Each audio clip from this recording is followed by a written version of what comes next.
एक कसाई था, साधना। वह बहुत ईमानदार था। वो भगवान के नाम कीर्तन में मस्त रहता था। यहाँ तक कि मांस को काटते बेचते हुए भी वह भगवान का नाम गुनगुनाता रहता था। एक दिन वह अपनी ही धुन में कहीं जा रहा था कि उसके पैर से कोई पत्थर टकराया। वह रुक गया।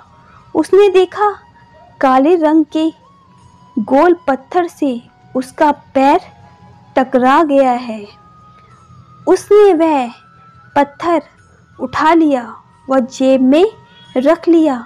यह सोचा कि यह मांस तौलने के काम आएगा। वापिस आकर उसने वह पत्थर मांस के वजन को तौलने के काम में लगाया। कुछ ही दिनों में उसने समझ लिया कि यह पत्थर कोई साधारण नहीं है। जितना वजन उसको तौलना होता है, पत्थर उतने वजन का ही हो जाता है। धीरे धीरे यह बात फैलने लगी कि साधना कसाई के पास वजन करने वाला पत्थर है। वह जितना चाहता है पत्थर उतना ही तौल देता है।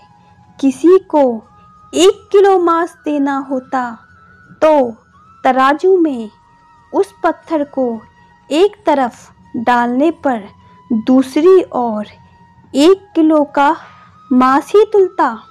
अगर किसी को 2 किलो चाहिए हो तो वह पत्थर 2 किलो के भार जितना भारी हो जाता।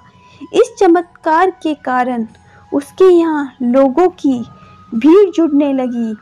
भीड़ जुड़ने के साथ ही साधना की दुकान की बिक्री बढ़ गई। यह बात एक शुद्ध ब्राह्मण तक भी पहुंची। हालांकि वे ऐसी अशुद्ध जगह पर नहीं जाना चाहते थे जहां मांस कटता हो व बिकता हो, किंतु चमत्कारिक पत्थर को देखने की उत्सुकता उसे साधना की दुकान तक खींच लाई। दूर से खड़ा वह साधना कसाई को मीट तौलते देखने लगा। उसने देखा कि कैसे वह पत्थर हर प्रकार के वजन को बराबर तौल रहा था। ध्यान से देखने पर उसके शरीर के रोए खड़े हो गए। भीड़ के छटने के बाद ब्राह्मण साधना कसाई के पास गया। ब्राह्मण को अपनी दुकान में आया देखकर साधना कसाई प्रसन्न भी हुए और आश्चर्यचकित भी। बड़ी नम्रता से साधना ने ब्राह्मण को बैठने के लिए स्थान दिया और पूछा कि वह उनकी क्या सेवा कर सकता है। ब्राह्मण बोला, तुम्हारे इस चमत्कारी पत्थर को देखने के लिए ही मैं तुम्हारी दुकान पर आया हूँ, या यूँ कहें कि ये चमत्कारी पत्थर ही मुझे खींचकर तुम्हारी दुकान पर ले आया है। बातों ही बातों में उन्होंने साधना कसाई को बताया कि जिसे पत्थर समझकर वो मांस तौल रहा है, वास्तव में वो शालिग्राम जी हैं, जो कि भगवान का स्वरूप होता है।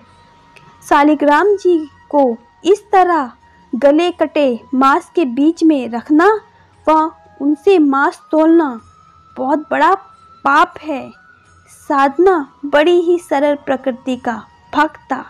ब्राह्मण की बात सुनकर उसे लगा, अनजाने में मैं तो बहुत बड़ा पाप कर रहा हूँ।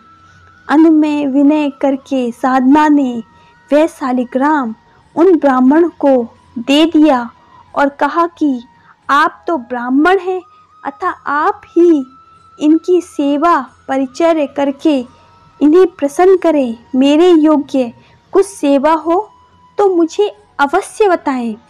ब्राह्मण उस शालिग्राम शिला को बहुत सम्मान से घर ले आए। घर आकर उन्होंने श्री शालिग्राम को स्नान करवाया, पंचामृत से अभिषेक किया व पूजा अर्चना आरंभ कर दी। कुछ ही दिन बीते थे कि उन ब्राह्मण के स्वप्न में श्री शालिग्राम जी आए व कहा, हे ब्राह्मण, मैं तुम्हारी सेवाओं से प्रसन्न हूँ। किंतु तुम मुझे उसी कसाई के पास छोड़ आओ। स्वप्न में ही ब्राह्मण ने कारण पूछा तो उत्तर मिला कि तुम मेरी अर्चना पूजा करते हो, मुझे अच्छा लगता है, परंतु जो भक्त मेरे नाम का गुणगान कीर्तन करते रहते हैं उनको मैं अपने आप को भी बेच देता हूँ। साधना तुम्हारी तरह मेरा अर्चन नहीं करता है, परंतु वह हर समय मेरा नाम गुनगुनाता रहता है, जो कि मुझे बहुत अच्छा लगता है। इसलिए तो मैं उसके पास गया था। ब्राह्मण अगले दिन ही साधना कसाई के पास गया। वह उनको प्रणाम करके सारी बात बताई। वह श्री शालिग्राम को उन्हें सौंप दिया। ब्राह्मण की बात सुनकर साधना कसाई की आंखों में आंसू आ गए। मन ही मन उन्होंने मांस बेचने खरीदने के कार्य को तिलांजलि देने की सोची और निश्चय किया कि यदि मेरे ठाकुर को कीर्तन पसंद है तो मैं अधिक से अधिक समय नाम ही कीर्तन करूँगा। Thank you for watching our video. अगर आपको हमारी वीडियो अच्छी लगी हो तो प्लीज़ इसे लाइक करें और हमारे चैनल को सब्सक्राइब करें। Thank you.